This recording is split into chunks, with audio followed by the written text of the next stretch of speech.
Bismillahirrahmanirrahim. Not just a date on the calendar wall. It's the voice of a freedom call. A day when we proud say India is free and it will forever stay. And yes, we are free and independent nation today. In the word, a very heartfelt morning to the honorable principals, teachers, and my dear friends. Assalamu alaikum and good morning. My name is Shifali. I am student of class 12. Here, all we have gathered here to celebrate a momentous occasion, our nation's 79th Independence Day. It is my pleasure to welcome you all to this auspicious occasion.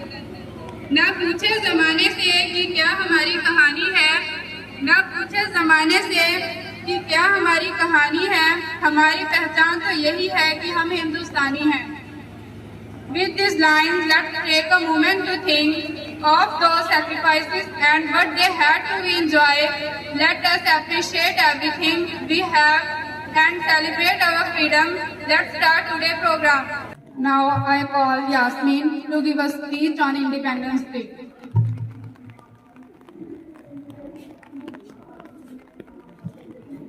ਸਤਿਕਾਰਯੋਗ principal Sahib ji, ਸਾਡੇ ਸਨਮਾਨਯੋਗ ਅਧਿਆਪਕ ਜੀ ਅਤੇ ਮੇਰੇ ਪਿਆਰੇ ਵਿਦਿਆਰਥੀਓ, अस्सलाम वालेकुम and good morning. ਅੱਜ ਅਸੀਂ ਇੱਥੇ ਇੱਕ ਵਿਸ਼ੇਸ਼ ਮੌਕੇ ਤੇ ਇਕੱਠੇ ਹੋਏ ਹਾਂ। ਇਹ ਮੌਕਾ ਸਾਡੇ ਪਿਆਰੇ ਭਾਰਤ ਦੇਸ਼ ਦੇ ਸੁਤੰਤਰਤਾ ਦਿਵਸ ਦਾ, ਜੋ ਅਸੀਂ ਹਰ ਸਾਲ 15 ਅਗਸਤ ਨੂੰ ਮਨਾਉਂਦੇ ਹਾਂ। ਦੋਸਤੋ, 15 ਅਗਸਤ 1947 ਉਹ ਦਿਨ ਸੀ ਜਦੋਂ ਸਾਡੇ ਦੇਸ਼ ਨੇ ਧੀਆਂ ਪੁੱਤਰਾਂ ਦੀ ਲਹੂ ਬਲੀ ਦੇ ਬਦਲੇ ਅੰਗਰੇਜ਼ੀ ਗੁਲਾਮੀ ਤੋਂ ਆਜ਼ਾਦੀ ਪ੍ਰਾਪਤ ਕੀਤੀ। ਇਹ ਆਜ਼ਾਦੀ ਸਾਨੂੰ ਸੋਹਣੇ ਸ਼ਬਦਾਂ ਵਿੱਚ ਨਹੀਂ, ਬਲਕਿ ਅਨੇਕ ਮਹਾ ਸ਼ਹੀਦਾਂ ਦੀ ਸ਼ਹਾਦਤਾਂ ਵਿੱਚ ਮਿਲੀ। ਸ਼ਹੀਦ ਭਗਤ ਸਿੰਘ, ਰਾਜਗੁਰੂ ਸੁਖਦੇਵ, ਰਾਣੀ ਲక్ష్ਮੀਬਾਈ, ਮਹਾਤਮਾ ਗਾਂਧੀ ਜੀ ਤੇ ਅਨੇਕ ਹੋਰ ਵੀਰ ਜਵਾਨ ਆਪਣੀ ਜਵਾਨੀ, ਆਪਣੀ ਜਾਨ ਦੇਸ਼ ਦੇ ਨਾਮ ਕਰ ਗਏ। जिसने अपनी जवानी वट्टां ते लुटाई, जिसने हसी हसी फांसी चढ़ाई, वो वीर सानू आजादी बख्श के गए, जिन्हां दी कहानी हर दिन नूं रुलाई। आजादी सिर्फ एक त्योहार नहीं, ये साडी पहचान है, साडा गर्व है ते साडी जिम्मेदारी भी है। ये सानू याद करवाउंदा है कि असीं अपने देश की सुरक्षा, विकास अते एकता लई अपना पूरा योगदान देना है। ਅੱਜ ਭਾਰਤ ਦੁਨੀਆ ਦੇ ਹਰ ਖੇਤਰ ਵਿੱਚ ਤਰੱਕੀ ਕਰ ਰਿਹਾ ਹੈ, ਚਾਹੇ ਉਹ ਖੇਤੀ ਹੀ ਕਿਉਂ ਨਾ ਹੋਵੇ। ਸਾਡੇ ਕਿਸਾਨਾਂ ਦੀ ਮਿਹਨਤ, ਸਾਡੇ ਵਿਗਿਆਨੀਆਂ ਦੀ ਸੋਚ ਤੇ ਸੈਨਿਕਾਂ ਦੀ ਕੁਰਬਾਨੀ ਕਰਕੇ ਮੁਮਕਿਨ ਹੋਇਆ ਹੈ। ਦੋਸਤੋ, ਆਓ ਅਸੀਂ ਸਭ ਇਹ ਪ੍ਰਣ ਕਰੀਏ ਕਿ ਅਸੀਂ ਪੜ੍ਹਾਈ ਵਿੱਚ ਵਿਸ਼ੇਸ਼ਤਾ ਹਾਸਲ ਕਰਾਂਗੇ ਤੇ ਇੱਕ ਦੂਜੇ ਨਾਲ ਪ੍ਰੇਮ ਤੇ ਭਾਈਚਾਰਾ ਬਣਾ ਕੇ ਰੱਖਾਂਗੇ। इस दिन दिल्ली के रेड फोर्ट से पहली बार तिरंगा चढ़ाया गया। 15 अगस्त सिर्फ खुशी का दिन नहीं, ये साडे फर्ज याद करवाउंदा है। हर साल प्रधानमंत्री लाल किले ते तिरंगा लहराउंदे ने ते राष्ट्रीय गीत गाउंदे हन। हुण अपनी गल समाप्त करन तो पहला एक छोटी जी देशभक्ति की रचना पेश करदी हां। मिट्टी की खुशबू शहीदां दा खून, मिट्टी की खुशबू शहीदां दा खून, ये तिरंगे दे रंग की असली जान है। इस धरती की असीं खांदे हाँ फर्क नाल, वो धरती अपने वीर जवानों की पहचान है, वो धरती अपने वीर जवानों की पहचान है। धन्यवाद। Next, I would like to call Rubani and Aisha. Please come on the stage for point.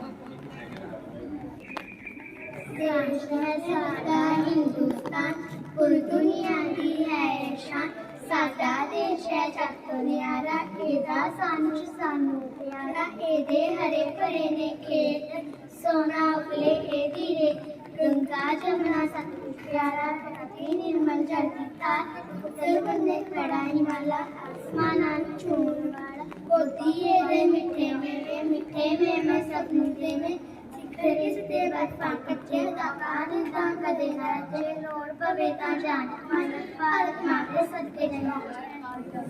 Now I would like to call 8th and 6th class boys. Please come on the stage for performance on Independence Day. आज हम आज़ादी दिवस मना रहे हैं, लेकिन यह आज़ादी हमें उपहार में नहीं मिली है। इसके लिए एक लंबी यात्रा करनी पड़ी है, आज़ादी की यात्रा। इस यात्रा में हजारों लाखों लोगों ने अपनी जान की कुर्बानी दी। 1919 जलियांवाला बाग। आज हमारी बैसाखी का दिन है, लेकिन पूरा पंजाब बैसाखी नहीं मनाएगा। हम सब बैसाखी नहीं मनाएंगे।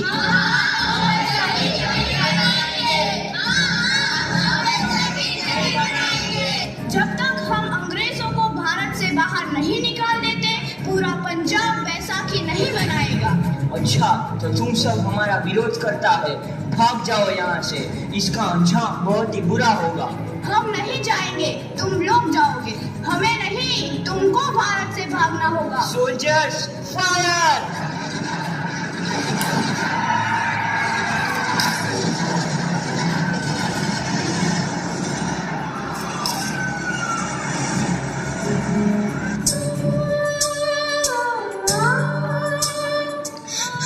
ये जमीन हमारी, ये धरती हमारी, ये खेत हमारे। अभी थोड़ी देर पहले हमारी ये फसलें लहरा रही थी, पर इन अंग्रेजों ने हमारी फसलें बर्बाद कर दी। इन अंग्रेजों ने एक ही झटके में इन सब फसलों को काट दिया। अंग्रेजों, तुम्हारे इस अत्याचार से हम डरेंगे नहीं। इस अत्याचार का बदला लेकर रहेंगे। हम आजादी लेकर रहेंगे।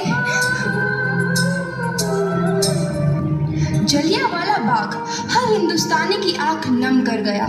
इस कांड में कितने मासूमों की आहुति चढ़ गई। इतनी हैवानियत से इंसानियत कत्ल कर दी गई। जलियांवाला बाग के हत्याकांड ने आजादी की आग में घी देने का काम किया। मासूम औरतों, बच्चों की दर्द भरी चीखें और सिसकियां इनकलाब का गूंज बनकर उभरी। लाला लाजपत राय, भगत सिंह, राजगुरु, सुखदेव सरीखे क्रांतिकारियों ने भारत की इस जमीन से विदेशी दरिंदों को निकाल फेंकने के मंसूबे मजबूत कर लिए। 8 अप्रैल 1929 लाला लाजपत राय के नेतृत्व में साइमन कमीशन के खिलाफ एक भारी जुलूस निकाला गया। साइमन कमीशन वापस जाओ! साइमन कमीशन वापस जाओ! साइमन कमीशन वापस जाओ! साइमन कमीशन वापस जाओ! साइमन कमीशन वापस जाओ! Simon commission go back! Simon commission go back! Simon commission go back! Simon commission go back! बेवकूफ इंडियंस, तुमको हमारी बात समझ में नहीं आती। Stop this! साइमन कमीशन नहीं मानता। आई से स्टॉप दिस! लाला जी, आप आगे बढ़ो, हम आपके साथ हैं। लाला जी, संघर्ष करो, हम आपके साथ हैं। लाला जी, संघर्ष करो, हम आपके साथ हैं। लाठी चार्ज करो!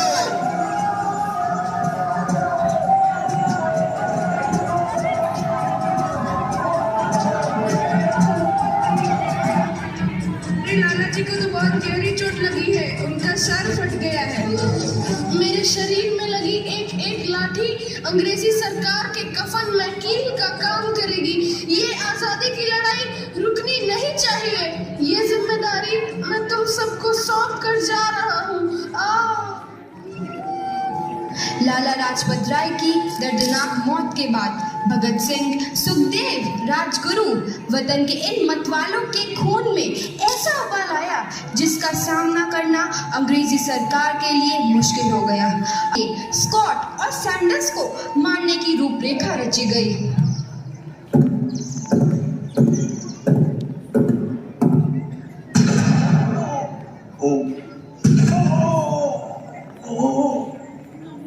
सैंडर्स मारा गया।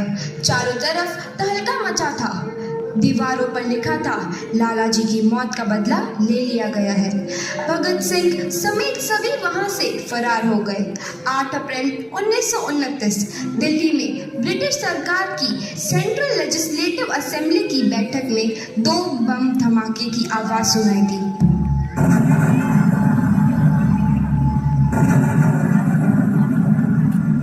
धमाकों ने अंग्रेजी हुकूमत को हिलाकर रख दिया। इस घटना को अंजाम देने वाले भगत सिंह, राजगुरु और सुखदेव ने अपने आप को अंग्रेजों के हवाले कर दिया। 1930 को अदालत ने अपना फैसला सुनाया। मुलजिम भगत सिंह, मुलजिम राजगुरु, मुलजिम सुखदेव को दफा 121 और दफा 302 के तहत ये अदालत तीनों को मुजरिम करार देती है और इस गुस्ताखी के लिए ये अदालत इन तीनों को सजाए मौत की सजा सुनाती है। सरफरोशी की तमन्ना अब हमारे दिल में है, देखना है जोर कितना बाजुए कातिल में है।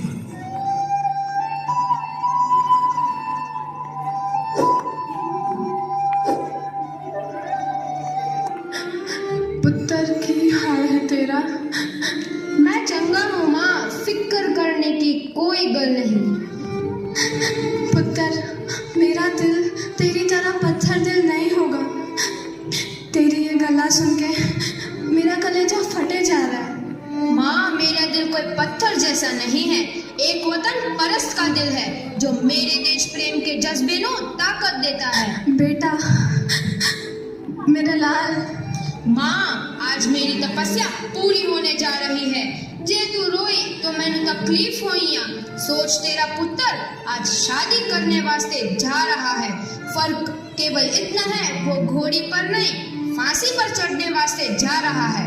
आज तू क्रांतिकारी की माँ है, कल तू एक शहीद की माँ होगी। माँ पुत्र भगत, तू इतनी छोटी उम्र में हम सबको छोड़ के चला जाएगा। तूने जिंदगी में देखा ही क्या है पुत्र? मैंने अपनी माँ देखी है जिसने मुझे एक ही बात बताई है कि बेटे अपने देश के लिए एक बार मरना 100 बार जन्म लेने के बराबर होता है। अच्छा माँ अब आशीर्वाद दे, आखिरी बार विदाई लेने का समय आ गया है। भगत मेरे लाल।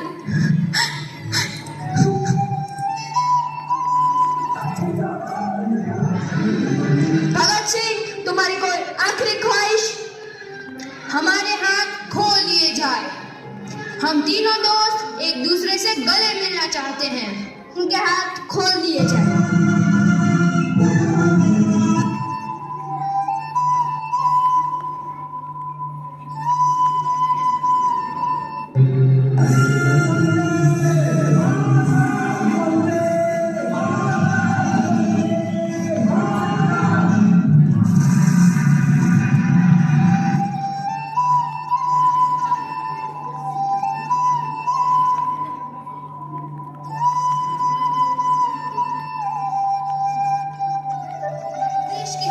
नौजवान के मन में आजादी की नई उमंग हिलोरे लेने लगी। अंग्रेजों भारत छोड़ो का नारा जोर पकड़ रहा था। सबने एक आजाद भारत का सपना देखना आरंभ कर दिया था। हर कोई अपने अपने ढंग से इस महायज्ञ में अपनी आहुति दे रहा था। सुभाष चंद्र बोस, रानी लक्ष्मीबाई, तात्या टोपे और मंगल पांडे जैसे शहीदों की कुर्बानी रंग लाई। 15 अगस्त 1947 को भारत आजाद हुआ।